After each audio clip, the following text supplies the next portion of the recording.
What's up, everybody? Welcome into the maiden voyage of Talkin Football. I am Phillip Jordan. Check me out over at the Auburn Wire, cover all things Auburn. And hey, we're just coming at you from Talkin Football.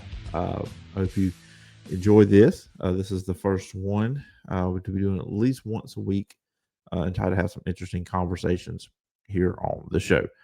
We're going to have a good one today. I'm going to dive into some comments Kirby Smart made about the SEC versus Big Ten, how the Big Ten has, been better than the SEC over the last 3 years. And then we'll jump to the NFL with Kole Musgrove. He covers the Seattle Seahawks for Seahawks Wire, and we're going to look at their offseason they have had, draft and everything else, the defending champions, where they have positioned themselves to win the title. Again, I wouldn't say it's been a quiet offseason for the Seahawks, but it's also not been a loud one. But that actually might be a good thing. Before we jump into all the football talk, let you guys know you can find me in the podcast. Find me on social media at P Jordan Sports. Find a podcast on Apple Podcasts, Spotify, wherever you listen to podcasts. And just like the Phillip Jordan Show, you can check out this podcast over on my YouTube channel at Phillip Jordan Sports. So I hope you would do that. You can email me at philipjordanmedia@gmail.com as well. So let's dive into it. So, you got a teaser. It's there. So I don't need to really dive into that. So we're not going to tell you what show is. It's Talking Football, pretty self-explanatory there. But we're going to jump into the football conversation right off the bat. I'm going to try to keep this podcast, or, at least under 30 minutes. Might go to 35 sometimes, but try to keep it as a short pod for you to kind of check out in the morning, during your lunch break, on your way home, maybe on a run. Quick show to check out. Again, good conversation here on the show.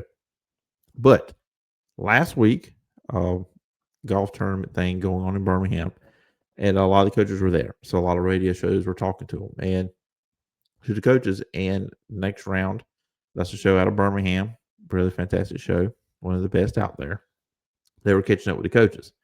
And they talked to Kirby Smart, and they did ask Kirby about the whole deal with the SEC and the Big Ten on how they've gotten better. Now, you look at the SEC in the draft, they had 87 draft picks, the most all time.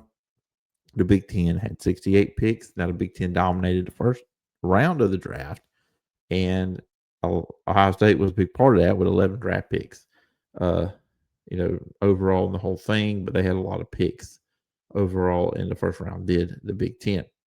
And look, I'm going to play a couple clips, and this is all courtesy and rights to the next round. But there was some very interesting stuff that Kirby Smart said. First, just on how the Big Ten has been better than the SEC over the last 3 years with the 3 consecutive national championships.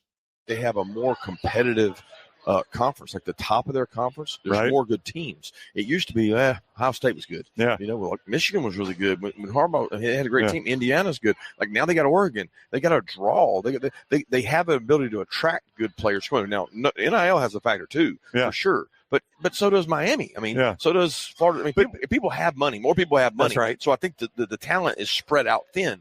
Where before in the SEC, it was a magnet to talent. The disparity was so great that it was like you couldn't mess it up. You'd win regardless. And now it's like, okay, it's more even, and it's just been 3 in a row. They did. Yeah, when you look at what Kirby Smart said, especially looking at last year, and I believe this, the SEC last year was top to bottom better than the Big Ten from 1 to 16. But when you look at the top of the conference, last year, the teams that you really felt like going into the playoff, they could win all, I really just felt like Georgia was the only one.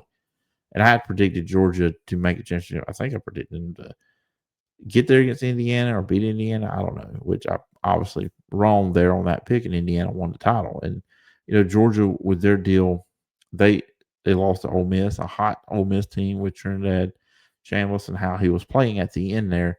And he came close to leading Ole Miss to a national championship game. They almost beat Miami, which, of course, Miami went on to lose to Indiana in the title game. But at the top, when you look at, you've had Michigan, Ohio State, which I know Michigan took a step back this past year. I think with Kyle Whittingham now, they will kind of be back in that playoff discussion without a doubt. And then Ohio State, Indiana, and Oregon sitting there. And you know what? USC was a good team last year too as well. So they've got some teams at the top, but their bottom is bad. Purdue, Michigan State, Maryland, Wisconsin last year, those teams were very, very bad. Now you look at the SEC again. Georgia was the top dog there. They were like really title contending team. Look, Texas played really well toward the end of the year, but you can't discount or take away what they did early in the year, and that's going to what held them out of the playoff. Alabama, they were hot in the middle of the season, but then at the end of the year, they couldn't run the ball. They could not pass block for Ty Simpson. And then Ole Miss, they got hot there at the end. And, you figure with Lane Kiffin now at LSU, that will correct itself. And some A&M is going to be a good team. Probably again, I don't trust them, but they'll be a good team. Now, going in this year, Texas should be one of the favorites. Georgia and Texas should be your two favorites in the SEC. And Arch Manning, of course, his name is going to get mentioned at the top of these draft boards going into next year. Cam Coleman's there. I think Texas just has a really good roster around the quarterback. I don't think it's going to be because Arch Manning is so good. I think a lot of it's going to be because the roster is just there for this team to be a championship level team, and that's where we're at. Now you look at the bottom of the SEC last year, the worst 4 teams or worst 5 teams were Arkansas, South Carolina, Mississippi State, Auburn, and Florida. I will take those 4 or 5 teams over the bottom of the Big Ten, and now the Big Ten top teams don't have to play that constant pressure teams because in the SEC 1 through 16, any teams can beat you. Big Ten, you just don't have that. But at the same time, it does help them out, which Kirby Smart talked about, giving them kind of some rest. They don't face the grind. And that was the next clip I want to play for you. Again, from the next round, what Kirby Smart had to say on this topic. Coaches say this in my meetings. They say they don't have the grind we do. There's no way. They play 3 of their 9 games are hard. Their bottom 4 games are not our bottom 4 games. I'm going to play at Starkville and Vanderbilt's in my bottom 4, and I'm holding on to my butt to be able to play at noon on Saturday at Starkville and playing a good team who beat Arizona State, who goes and plays these other teams. So there is a theory that we're beating each other up, and it's like the intensity, and it wears you down. Yeah. And there's a lot to say about that because Big Ten teams don't have to deal with that grind that the SEC teams do. So they can be a little bit more well-rested and really be able to ramp up with the playoffs when the SEC is kind of, licking their wounds. Now, the SEC has got off weeks in this tournament and like the other teams have, so I'm not completely feeling sorry for the SEC, but I don't think Kirby Smart is 100% off base either with a lot of stuff that he was saying there. And the SEC is just going to have to do better when it comes to hiring coaches because now, as he said in the first clip, the talent is more spread out. You just can't roll the ball out there and say, okay, we're the SEC team at the top and we're just going to dominate the game because we just have more talent. It's just not the case anymore, as we've seen in the NFL draft. The Big Ten is catching up, and obviously they have caught up on the field winning 3 straight national championships because they had the teams at the top able to do it that the SEC does not have like they used to. So that's going to be a big thing for the SEC, just getting better at hiring elite coaches. Again, I believe Lane Kiffin is going to do that at LSU. Texas is going to be there. A&M is going to be there. We'll see what other teams, Alabama, kind of find their way. I mean, I'm really surprised Kalen DeBoer got that new contract, Alabama. I really thought going into year 3, there was going to be a lot of pressure on him to perform better than what they have. I know they were probably a win away his first year from getting to the playoff, and then this past year they got into the playoff, comeback win over Oklahoma, but then you turn around and you're just dominated by Indiana, and that just left a bad taste in Alabama fans' mouth just seeing that performance because that used to be what Alabama did to people, but now they had it done to them. So there's a lot of teams, a lot of questions at the SEC. I think the SEC is a conference at a crossroads, and going into this year, again, I think the only 2, in my mind, teams that are national title contenders as we're talking here in May, are Georgia and Texas. A&M on the outside. Ole Miss is going to be good too. Really fun team. But right now, I think it's Georgia and Texas as national title contenders. In the Big Ten, I think Cincinnati's going to have a really good team with Indiana. Ohio State's going to be good. I think Michigan's going to be improved. We know Oregon will be good. Dante Moore coming back at quarterback. So that league has a lot of good teams there as well. So we'll see how it all shakes out. But I do believe Kirby Smart was very on point with a lot of his comments on why the Big Ten and others, he mentioned Miami in there, or why they are, kind of catching up and being able to get further than they used to be, because NIL is part of it. Transfer portal is part of it. I mean, players are now going, not necessarily where the money's at, but players that used to would be okay with sitting on the bench at an Alabama or Georgia. Now they're going and starting at some of these other schools. And you don't have the depth that you used to at Alabama, Georgia. And I keep using them as examples, like Florida used to when they won theirs, when LSU won theirs. Well, yeah, our starters come out, our backups are just as good. That's not the case a lot anymore. So that grind that these SEC teams do have to go through, they're getting banged up. They don't have the backups behind them that are ready to come in and just kind of pick up where they left off.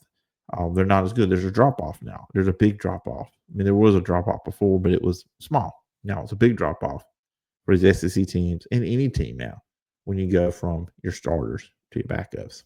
So we'll see how the season goes. We'll have plenty of time to talk more about this in the upcoming months as we get ready for football season. All right, now I'm going to switch over to some NFL conversation. We're going to play a conversation. We recorded this on Friday afternoon, me and Cole Musgrove.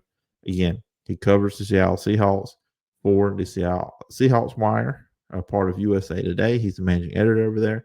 So we got into a conversation about the Seahawks offseason, how that's gone so far. We go about a good 17 minutes on that one. This is the defending Super Bowl champions.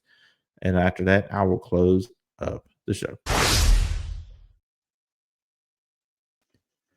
Everybody, my guest today, we are going to get ready. Football season is not as far away as people think it is. And we're going to look at the defending Super Bowl champions. This guy had on after the Super Bowl to talk about the Seahawks winning the Super Bowl. And now have back on to kind of talk about the off-season draft and potentially who they could be playing on opening night on a Wednesday. And that is Cole Musgrove. You can check him out. He is the Seahawks Wire managing editor. And Cole, appreciate you coming on. Absolutely. I'm honored to be here. Yeah, let's kind of like start with, I guess, we're going to do the offseason and the draft stuff, but obviously some recent news, and I'll recommend everybody go check out Seahawks Wire, and this is one of the stories you've got up there. The first game. And whenever the team wins a championship, they always kick off the season, and they're doing the Wednesday deal, and apparently, according to your article, Michael Wilbon accidentally could have spilled the beans that it could be the Bears on opening night. And I just think, I guess that's a good matchup. Caleb Williams, all that stuff. Packer fan here will be rooting for Seattle, as I told you off air. So I will look. I do not hold back that I do not like Chicago Bears. I will always be upfront about that. But anyways, that I guess that is Chicago, Seattle. The names it sounds good. To me, it don't feel like that should be the right team that Seattle plays. I don't know. They don't want to go division, but maybe someone like the Rams or the 49ers. And I've always felt like the NFL should schedule it in a way that the two teams that played in the Super Bowl played the first game. But that's just me. That's just a preference I would have. But what's kind of like your thoughts on potentially it being the Bears? Well, it is interesting because the Patriots do come to Seattle this season. This was always slated. And honestly, the only time I can think of off the top of my head where the Super Bowl from the previous year was the week one matchup was the Broncos-Panthers when Peyton Manning had retired. I believe it was Trevor Siemian, I believe. Quarterback for the Broncos. Just crazy game that was. Honestly, the Chicago Bears makes perfect sense for me. It's almost as if the Chicago Bears-Seahawks game was the NFC Championship from a different reality that maybe should have been. Or I know certainly fans of the Seahawks were hoping it was going to be the Bears and not have to face the Rams once again. I think it's an interesting matchup.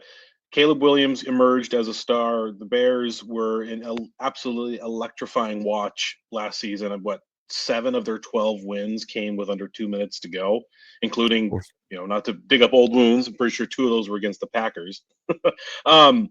Yes. So to showcase a team like that, offensive guru Ben Johnson, young, electrifying, mobile, dual threat quarterback against Mike McDonald's defense, reigning champs, that makes a lot of sense to me. Rams and 49ers, I totally understand that, but I think the NFL would want to save that for a later date. And the Rams and 49ers are actually going to be playing on Thursday night in Australia. it's going to be one of those weird international. So that's why the Seahawks are playing on a Wednesday night this year. First time the season opening has happened on a Wednesday, because God forbid the NFL not have an international game. You know, just the league's tentacles trying to reach across the globe. So honestly, it makes sense for me. I believe the Seahawks have some other intriguing matchups in the season, but having Chicago Bears potentially week 1, that seems like the right way to kind of kick the season off. And not for nothing, I like the Seahawks' odds in that game. I think Mike McDonald's defense is going to line up really well against Chicago. Yeah, you know, and we're here to talk Seattle, but talking about Chicago, they remind me very much of the 2024 Washington Commanders, where they won a lot of close games, and then the Commanders had injury issues this past year, but also the close games will catch up with you. I think if you're relying on having that magic year in, year out, it's probably not going to work out for you. So, yeah, the Bears. First off, I'm so Saturday Night Live brained. It's hard for me to say the Bears and not the Bears, but they pushed the limit to how bad a team could play and still find a way to win. And eventually that magic runs out. You go to the well one too many times, whatever other idiom you want to do. So against the Seahawks, a team like the Mike McDonald's squad, you dig yourselves into that 30-point hole in the first half against that team, a team that's that well coached. That's a situation where when you play with fire, you're probably going to get burned.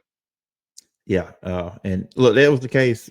The playoff game against the Packers dominated them for about 3 quarters, and then Caleb Williams made some crazy throws, and then boom, it was a different game. The Seahawks offseason, just overall, when you combine the free agency and the draft, just how would you grade how they've done this year to kind of position themselves to be once again a contender for the 2026 season? I think they've done a wonderful job. I'm not sure where I would put letter grade, somewhere A-, B+ range. I mean, they did lose some talent. Kenneth Walker leaving, that is a loss, but I also don't think it's a loss that can't be mitigated, which is why I certainly love the Jadarian Price pick at number 32 in the first round. I know the Seahawks wanted to trade back. They made it well known they wanted to trade back, but the trades just weren't there this year. And even though we saw teams like the San Francisco 49ers and Buffalo Bills trading back, their trade hauls weren't that impressive. Seahawks weren't going to pick again until 64. He wasn't going to last until 64. So I totally understand drafting the running back, even if it's round 1. But come on, pick 32. That's essentially a second round pick. Anything after pick 25 is a second round pick, ultimately. Totally fine with that. He's a starter who can, he's a player who's starter ready this season. The Seahawks had a need at running back. They drafted the best running back available to them. They had a need at safety with Kobe Bryant going to the Chicago Bears. Well, they draft a guy, Bud Clark, who is about a physical comp as you could possibly get. They had a need at cornerback. They draft Julian Neal to replace Reek Woolen. First 3 picks, first 3 rounds, immediately addressing their biggest needs. I think it's a little odd they didn't go for pass rusher in the draft. They just really stocked up on cornerback. Seahawks clearly believe they can address that need in free agency or a trade later, or perhaps undrafted free agency. I know Dante Fowler was kind of sniffing around the Seahawks facility a little while back. Von Miller is still a free agent. I know there was some interest last year where the Seahawks had offered Von Miller a contract, and he chose to go with the Commanders because he had more faith in Jaden Daniels than Sam Darnold. I think hindsight 2020, different opinions today on that one from him. Oh yeah. Overall, I think they did great. I think they did a great job at retaining a lot of their mid to low end of their roster. Not, when I say low end, I'm not trying to disrespect anybody, but we're talking like the foundational pieces, the pieces that keep the depth really good, so that when you do lose a Reek Woolen, well, you still got Josh Jobe, you still got Ty Okada, you still managed to maintain your special teams intact. The special teams that was the difference maker for the Seahawks this entire season last year. So I was really impressed. These are the moves that don't make any headlines. They're not splashy. They're not fun. They're not interesting, but they're the moves that smart, well-ran teams make. And that's how you stay competitive when you do lose your Super Bowl MVP. Obviously, then just keeping in-house guys like Rashid Shaheed, Jackson Smith and Jigba. I know paying a fortune to him is eye popping, but in 2 years that deal's going to be a bargain. Someone else is going to top it. Puka Nacua will probably top it with another team. So get out ahead, sign him now. It'll look like a deal in 2 years. Still got to pay Devin Witherspoon. I'm sure they will do that here. If not this summer, definitely next year. And like I said, with Rashid Shaheed, I love doing that. I think with last year, him coming in halfway through the season, it always felt like him and Sam Darnold were just a step or two off. I mean, because you're coming from another team. Yeah, you're familiar with Clint Kubiak's system, but that's a new team. That's a new system. That's a new environment, new quarterback. You're coming halfway through the season. There's a lot to learn. I think that this year, with a full offseason working together, I think Rashid Shaheed's going to play a much bigger role for the Seahawks offense in 2026. Yeah. So to answer your question, I know I just was prattling on and on, but I'm thrilled with what the Seahawks have been doing this offseason. Oh, no. You make my job easier. I just have to hear and take it all in from you. Yeah, with Rashid Shaheed too, just the impact he had on special teams for the team too. 3 returns, touchdowns. Yeah, so I mean, you mentioned with Rashid Shaheed, the impact on special teams. I mean, you could make an argument very easily, I might add, that the Seahawks do not win the Super Bowl without Rashid Shaheed. He was just the game changer. I mean, between the Seahawks and the Rams, it's very clear the margin between those teams, razor thin. Shoot, some people could even argue the Rams were the better team overall. I wouldn't be making that argument, but somebody could. You could make the case. Losing case, but you could make the case. Rashid Shaheed was that difference maker, that separator, that ability to just take the team just a little further to that next level. I mean, that crazy Thursday night football game, the overtime game, the Seahawks win, that comeback doesn't happen if Rashid Shaheed doesn't have that punt return in the fourth quarter. If that doesn't happen, Seahawks probably don't have the momentum, the juice. It just becomes a frustrating, they can be good, but they can't beat the Rams. Sam Darnold can't beat the Rams. They just melt down, and Rams probably win NFC West, first round bye. They go to the Super Bowl. They're creaming the Patriots. Do the Seahawks make the playoffs? Obviously. Do the Seahawks win some playoff games? Yeah, they would. But the road's that much harder, and mentally you're kind of stuck in the, oh, no, we just can't get over the Rams hump at all. And then it just kind of becomes like what was the season even about, you know? So yeah, Shaheed, honestly, keeping him around, I'm totally fine with it. I know some people might say you're overpaying. Cost of doing business is the way I see it. Yeah, and on the defense side of the ball, kind of get into that. Looked like the biggest loss was Cody Bryant, but they went and got Rodney Thomas from the Colts, Noah Iganagami from the Commanders, Auburn guy, Auburn corner, sticking around here in the league. What was your those kind of pickups? What's your thoughts there? Yeah, like losing Kobe again, like with Reek, like with Kenneth Walker, very good player. Flashes of greatness. Kobe Bryant certainly had a knack for just the timely turnover. Like that's something that really just kind of helped just this defense. And Chicago, great player, but just priced out. You're spending your money on Rashid Shaheed. You're spending your money on Jackson Smith-Njigba. You're saving your money for Sam Darnold's extension, for Devin Witherspoon extension. So, yeah, is it a loss? Yeah, but again, because of those players you mentioned, I don't think it's a loss that they can't replace. Again, he's a good player. It's not some transformational. You have to completely rework your defense. Again, that Bud Clark kid they picked from TCU, versatile player, screams Mike McDonald. He can play corner, he can play safety. That's kind of the position that both Kobe Bryant and Nicky Midwari are in the Mike McDonald situation, where you're just the chess piece that he can move around all over the field. So yeah, losing Kobe, that's a loss. Reek Woolen, that is a little bit. He's a little bit of a controversial, divisive figure here in the Northwest. When he could turn it on, he was an incredible corner. If you wanted to build a cornerback in the Pete Carroll laboratory of how to build a corner in terms of side speed, all the traits, he had it. But he just would take plays off. Just mentally, it's like he turned his brain off, and he would have the dumb penalty, or he'd have the crazy lapse in coverage, or he just wouldn't intercept passes thrown right to him. I mean, shoot, he almost cost the Seahawks the NFC Championship game with that boneheaded fourth down taunting penalty, then gave up the touchdown right then and there. I mean, if there's anyone who's thankful the Seahawks ended up pulling off that win, it's him, because he would have become persona non grata in Seattle for the end of time. Now that's kind of a largely forgotten moment. But yeah, it's some loss, like I said, some loss on defense, but this team's deep. They draft well. I have complete faith in Mike McDonald and Aiden Durde to replace some of those losses. Real quick before I let you go, there is a draft pick they made in the 6th round that I was very happy with. Emmanuel Henderson, the wide receiver, come from Kansas. Mm-hmm. He obviously was at Alabama, but he was also in the area that I live in Alabama. Oh, that's awesome. Record breaker, Geneva County guy. He was running back there. Oh, just broke all kind of. Every year it seemed like you're saying, okay, he just broke a record. He broke a record. He broke a record. Mm-hmm.